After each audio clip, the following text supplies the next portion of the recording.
Hello, welcome to Bikers Travelog on RevelatorAlf. Hope you're enjoying the videos. Please subscribe, hit the notifications button, like and comment as you're watching the video, please. But I'm on top of the mountain now in the Italian region of Campania, right at the summit pretty much.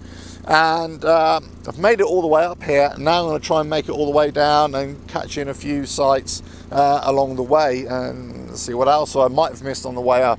So come along with me and I'll see you at the end.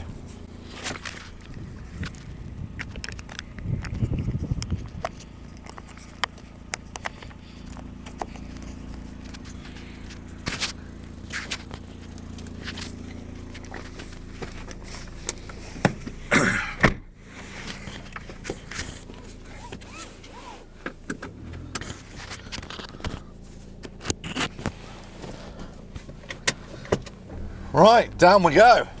Oh, luckily it's all downhill, so down mountain now. But this is where you kind of have to be, you know, very cautious as well. You know, going uphill you're kind of struggling with traction. We're going downhill, you know, you can easily let the vehicle, the bike or the car, whatever it is, get away from you. So yes, you're going downhill, going slowly is just as important, really. Certainly taking it easy.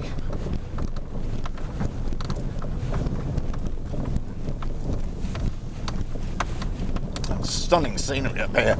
I mean, still got the really sharp falls off the side of the mountain down here, but actually right up here they've made a kind of park, you know, a leisure area park for people to get up here. I mean, this is all new to me. I had no idea. I mean, it's all relatively new, but a bit further down, this was totally inaccessible even a few months ago. Let me just go down here. Or even a couple of years ago, because there was a huge landslide which totally made this totally inaccessible. So look, it's just a lovely sort of park area now.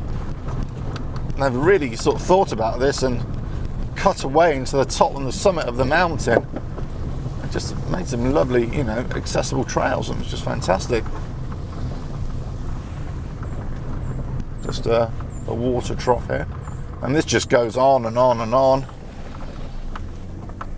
Let me see where it goes first of all. Yeah, it just goes into another park area here.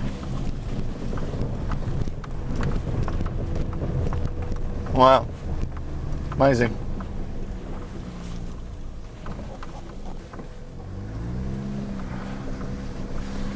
It's a bit wet here. I don't want to get caught out and get this car stuck. So what I'm going to do, I'm going to turn around anyway. So literally, it just goes on for a bit further on there. Yeah, it's all completely flooded there.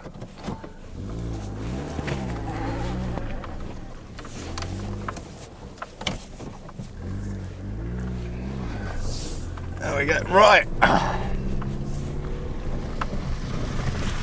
It's nice. I mean, lots of guys doing their work up here, you know, herding cattle or, you know, sheep or whatever, so grazing land up here as well for them. Lovely. I say, this was never here a few years ago. Well, I want to say a few years ago, you know, 20 or 30 years ago. It wasn't here. So these are all kind of donkey trails, which they had. And now they just, you know, widened them up with a bulldozer and made them accessible, which is, you know, fantastic. As I say, you know, I never thought I'd be able to get up here by this kind of car, at least. 4x4 maybe. Motorbike, almost certainly. Yeah, you know, enduro, almost certainly. But, well, down the mountain we go.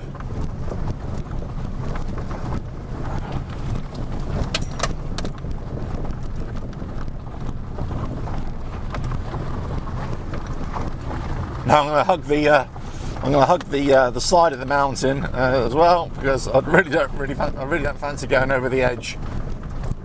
To be honest with you. Also near the edge, you might find it's more loose ground as well. So, you know, got to be aware of that.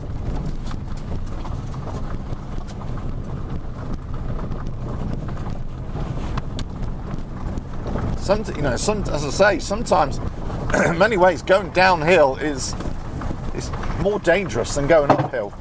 You know, because the weight of the mass of the vehicle, your bike, whatever, you know, you're losing that rear wheel traction, and the mass just wants to propel you down the mountainside. So, you know, you have to kind of really take it easy and get your brakes, you know, working, pumping the brakes a little bit, you know, squeezing them on as opposed to really applying them. But in terms of actually going down, it's easier because the natural momentum, the weight of the vehicle wants to take you down anyway. More big cows, bulls here.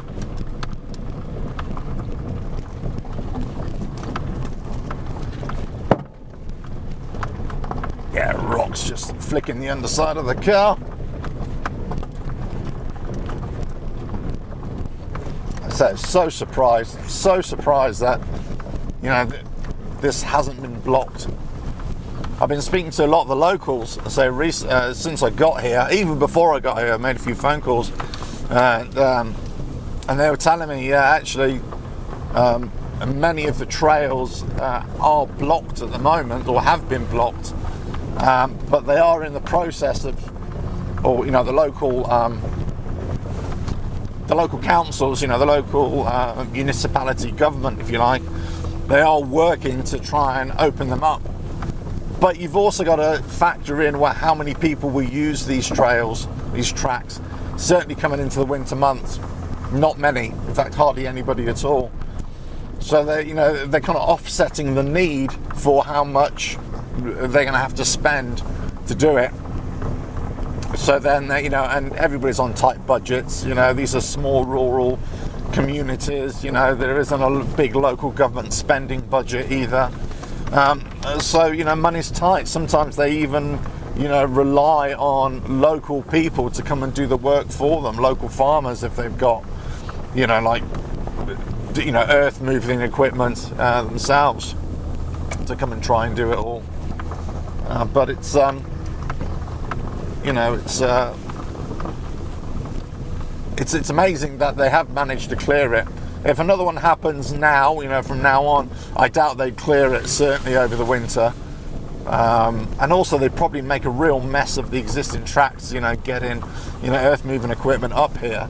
So they'd probably say, you know what, we'll just leave it until the spring. And that's because it isn't an actual need to get people up here. If it was like a main road or something, then yeah, they'd have to respond straight away. But as this is kind of an old donkey trail which they've made a little bit wider so they can get people to get up here, then I think they'll just leave it. You know, you'd still be able to get up here by sort of a donkey or by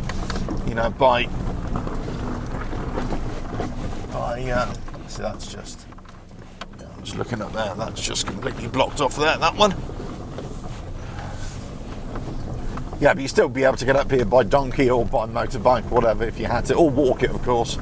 You know, be able to walk over the restriction, whatever it was. So it's this kind of thing that I was a bit concerned about, you know, the wet, getting further higher up and getting it wet and having slippery leaves to drive over with these, you know, road tyres, basically. So that's why I was going to have been quite cautious going up there. And right at the top, when I started driving around the summit, you know, that's why I thought, well, I'm not actually getting higher up here, I might as well just turn back and just stay at the summit.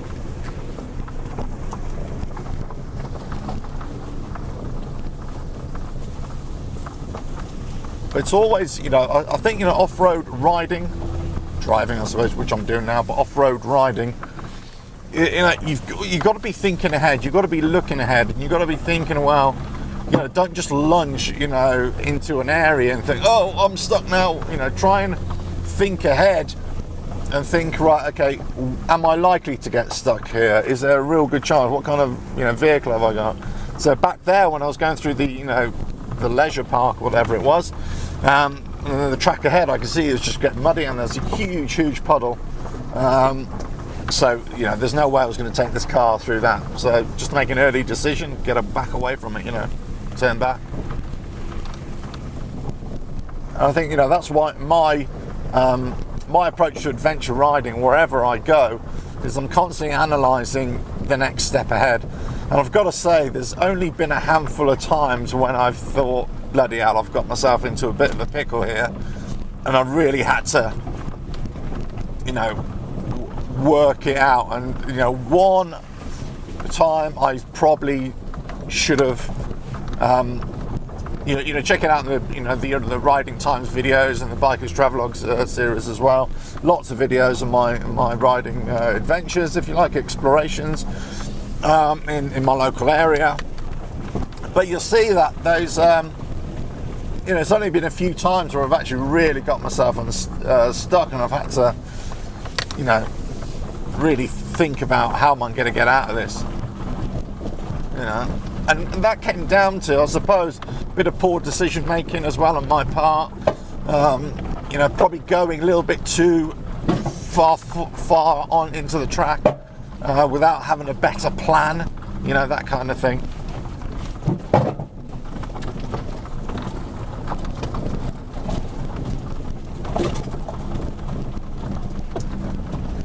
Right, there we go.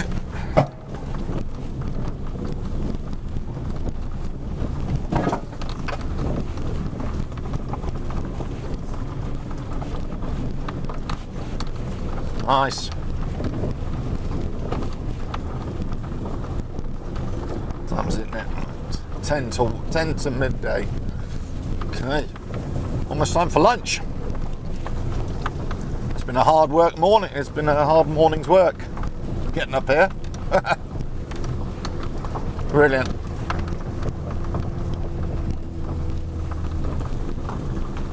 Yeah, but the job's not over, so we've got to get down the mountain as well.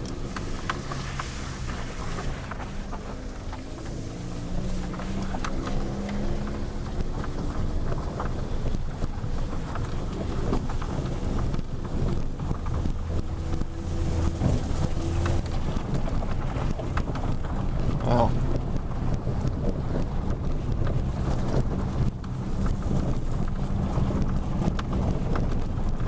I think when I get back to that church, I feel a little bit more comfortable with this car, you know, getting back down.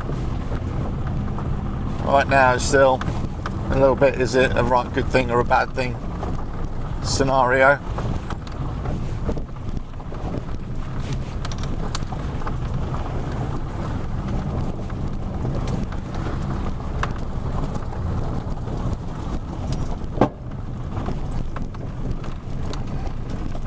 Wow, what a view. What a view.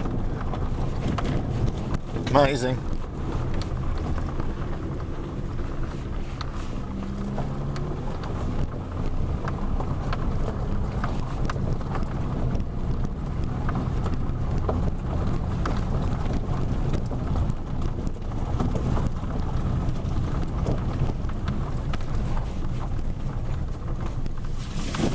Wow.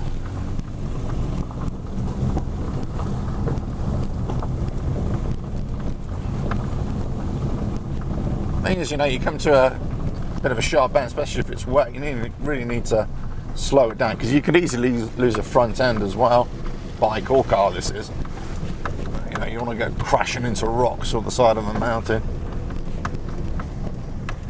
So, I know lots of people would, you know, look at these kind of videos and say, well, this is pretty boring, you know, you're just riding a trail.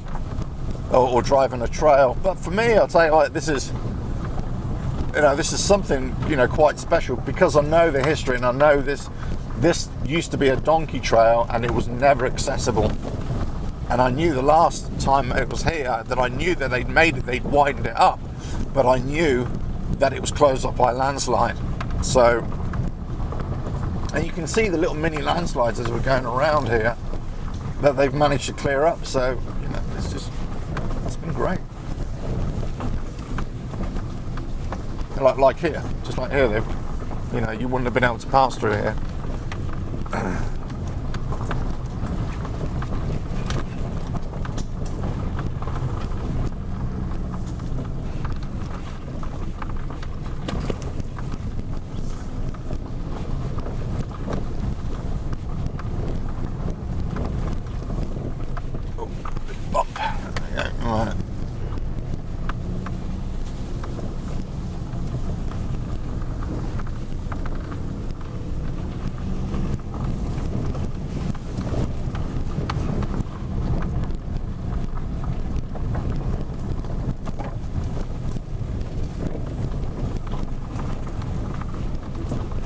This is pretty easy going on this track now.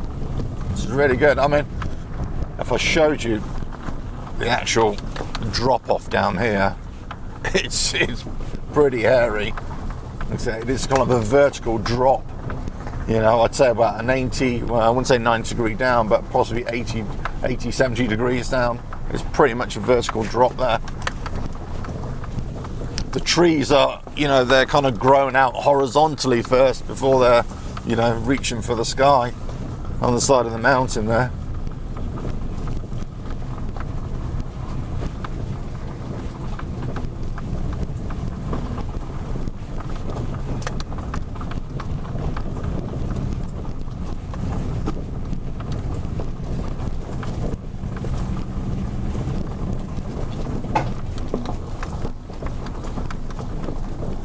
Just got to be careful not to let the car run away from me here.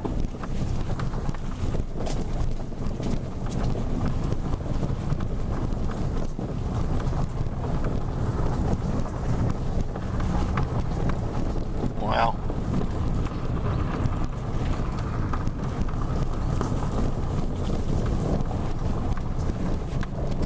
Oh, there's these cows. Don't want to scare them.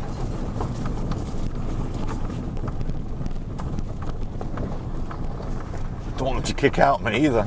God, they're big old beasties, aren't they? Oh, excuse me. Right. Onwards we go.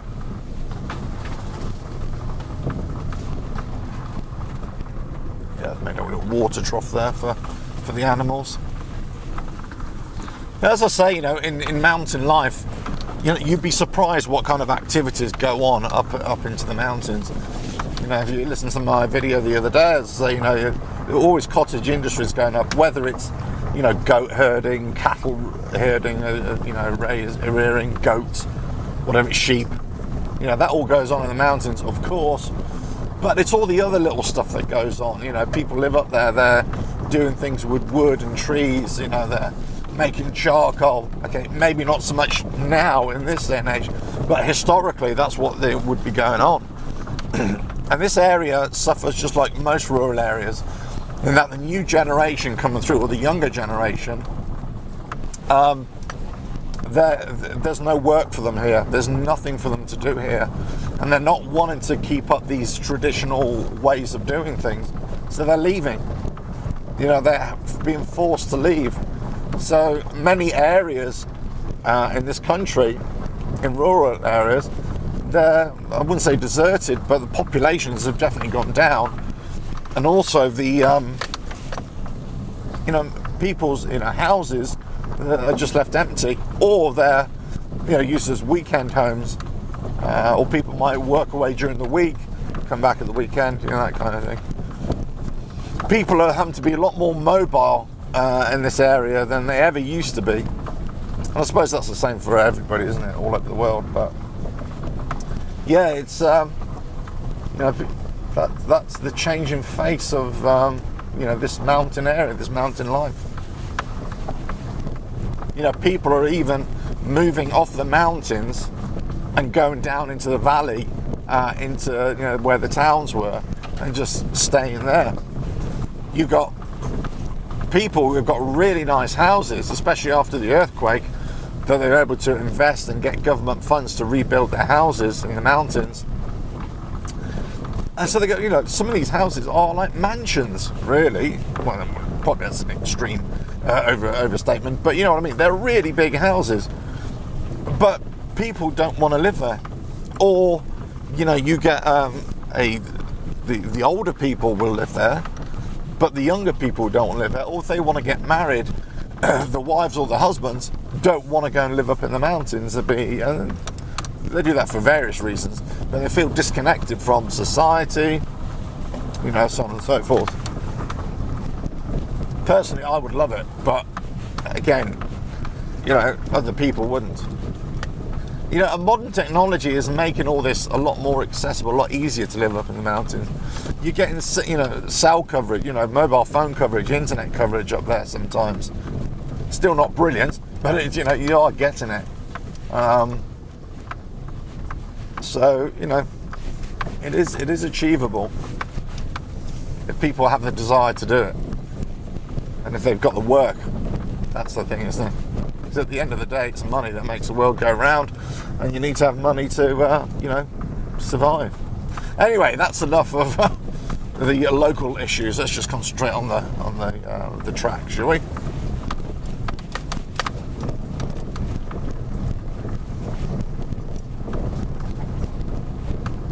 Well, the great thing is, going up the mountain, I was having to stay in first gear the whole way. Actually, come down here, I can afford to, you know, go in second gear and just roll it down here a little bit. If I really get on a steep bit, then I'll drop it back down to first. Got a high spot there. Let me just, there we go.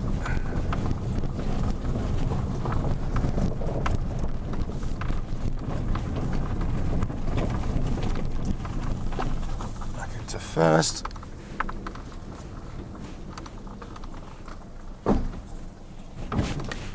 Bit of a drop down there. Okay, and off we go.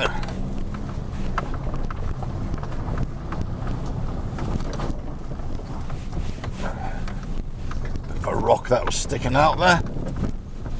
Want to scrape the underside of the car.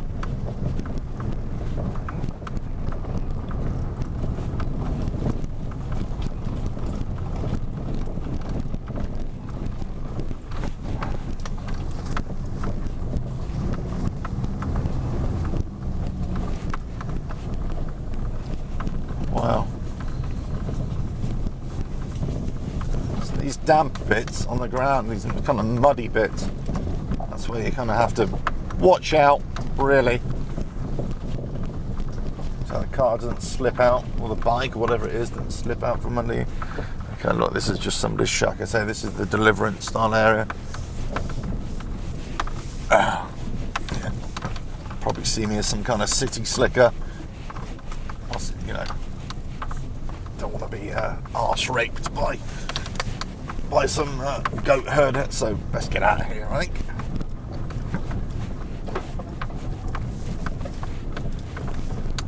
Right. Whew. No more dueling banjos. I mean, look at this. I mean, I'm up the side of a bloody mountain, and look, there's a recreation park. Picnic area. I mean, it just beggars belief. Well, there you go.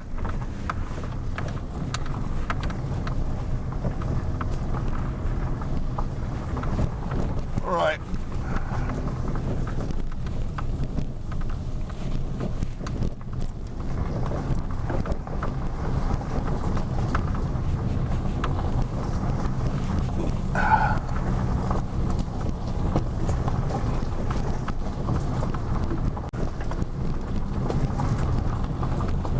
Wow.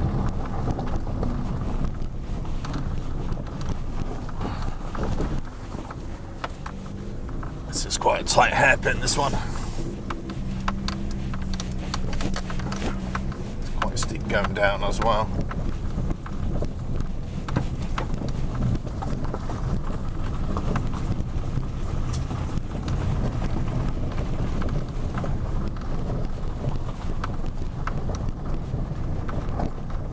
Amazing.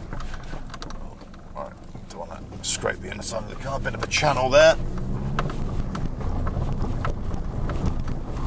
Here's the church. It's gone past the church, so it should be a lot more plain sailing. It's actually seemed to be a lot better coming down, actually, definitely than it was going up. I suppose because you know the track coming down, so you're kind of more prepared for the ups and downs.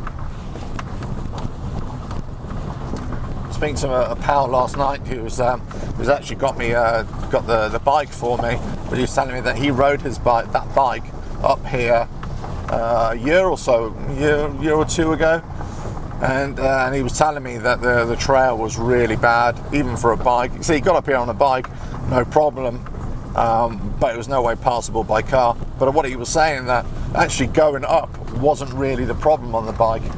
It was actually coming back down which was a problem, because there was lots of very soft, deep gravel areas, and very sandy areas as well. So lots of sand that washed off the mountains. That's what local people do as well when they're building houses. They'll just go and get sand from the landslides and go and build the houses as well.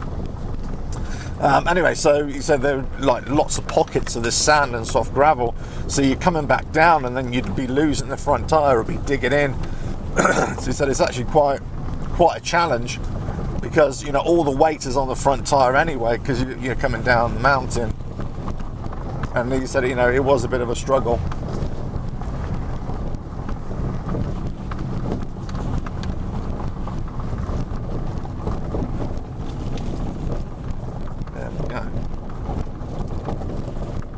So this is all quite fresh. I mean, I can tell, but just by they've actually made this relatively recently. The rocks have still got that kind of that fine chalky-like colour.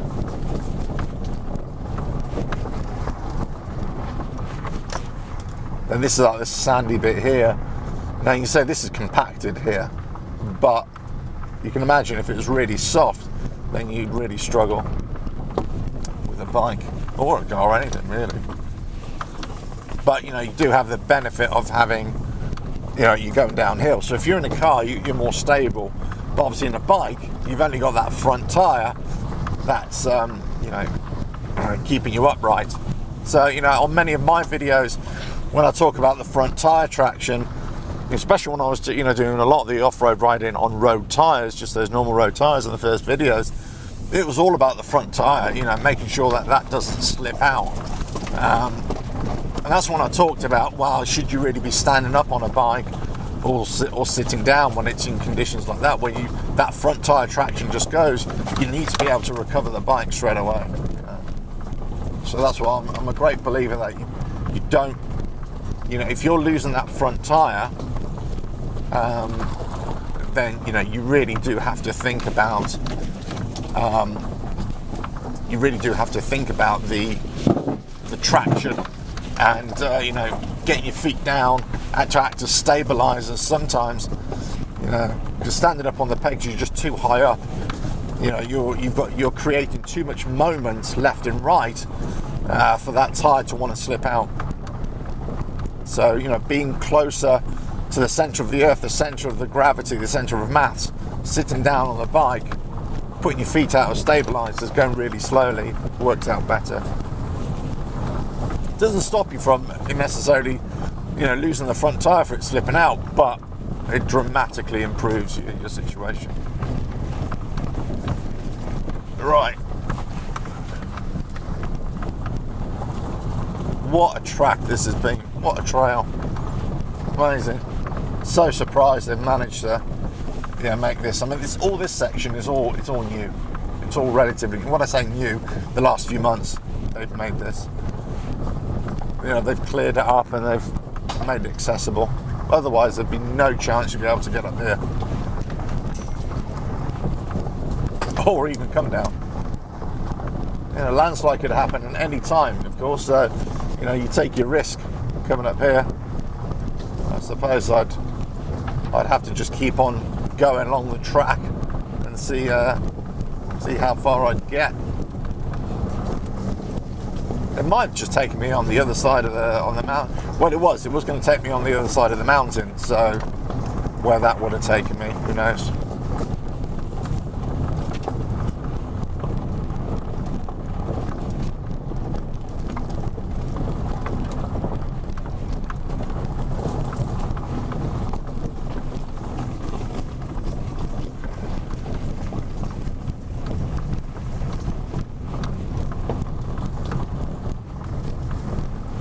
Wow.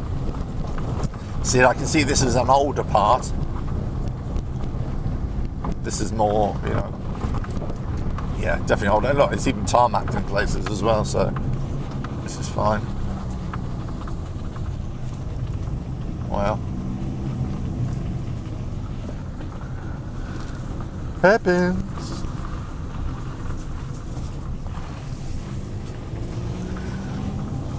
Brilliant. funny, you come down, you start to breathe a little bit easier as well. Yeah, the engine seems to be working a little bit easier. You know, engines and, you know, our lungs, human lungs, are exactly the same really. You know, they work better at low altitude, more dense air. The higher up you go, the trickier, you know, it becomes for them. Even just the sound of the engine. The sound now is, you know, getting to the top, it was blowing a little bit. It's almost like it's almost like there was a hole in the exhaust, you know, it was kind of blowing. But now I'm back down. Well, I'm not at sea level yet, but I'm about 1,000, I'd say 1,500 feet above the surface, above sea level now. It's starting to get easier already.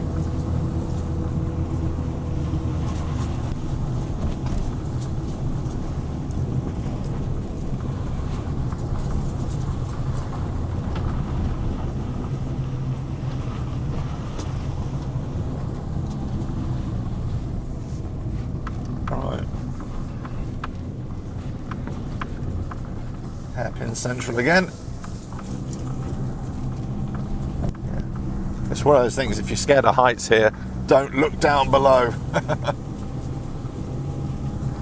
Which I'm doing all the time. I suppose I'm not scared of heights really.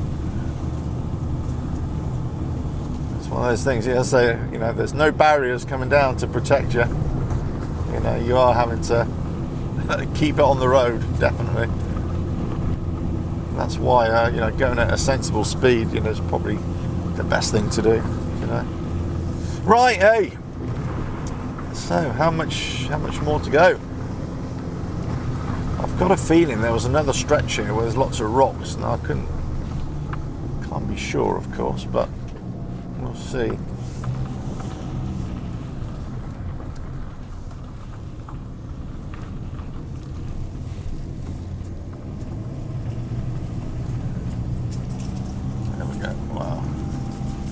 Going quite severely downhill now.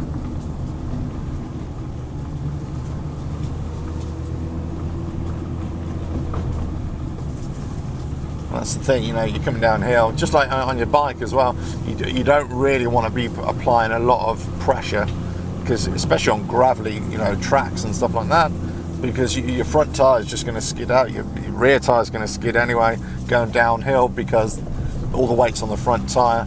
So you kind of just have to squeeze. And I always talk about braking, off-road braking. It's like not riding. It's like steering a boat. You know, you make an input, and eventually the boat will react. You know, it's a similar kind of thing. You know, you never stop a boat, you know, dead on its tracks. You have to kind of put it in reverse and then gradually slow it down, so on and so forth. Here we go, let's just have a look here. Well, I've reached the town. There's the that just shows that's where the mountain, that's where I've just come from, all the way up there, right at the top. Would you believe that? You know, just in a car. I was so surprised. But that's the town. That's the earthquake town. Basically, this is the old town here, down below. That's the church on top of the mountain. There's the old church, right to the top here. The monastery, which is basically obviously in ruins now. But yeah, amazing. And that whole town is, you know, just rebuilt now, because there was just nothing there. That was just completely covered in old houses, totally destroyed. And it took them years to rebuild the town, to the whole community as well. There you go. Well, what a great lookout point. What a great time to be in the mountains. Anyway, hope you enjoyed this biker's travelogue. Coming down the mountain, seeing the different sights. It's amazing what you see, you know, and amazing that the road is, or the track or the trail is open. And say, coming here in a couple of weeks' time, you get a landslide, that's it, completely closed off, you know, and tricky to get back down as well. But anyway, hope you enjoyed this biker's travelogue. I hope you enjoy all the videos. please subscribe and hit the notifications button. That'd be really good. Please leave comments below if you know, if you've been to this area, if you know this area as well, if you've been to these kind of mountains, you're driven or ridden. As I say, lots of these trails, they are available to ride, definitely. Whether drive, possibly not. There was definitely a trail I was looking to do yesterday afternoon, and I actually went up there just to scout it out before going to get the bike, which later I couldn't get because the engine, there was some problems with the engine.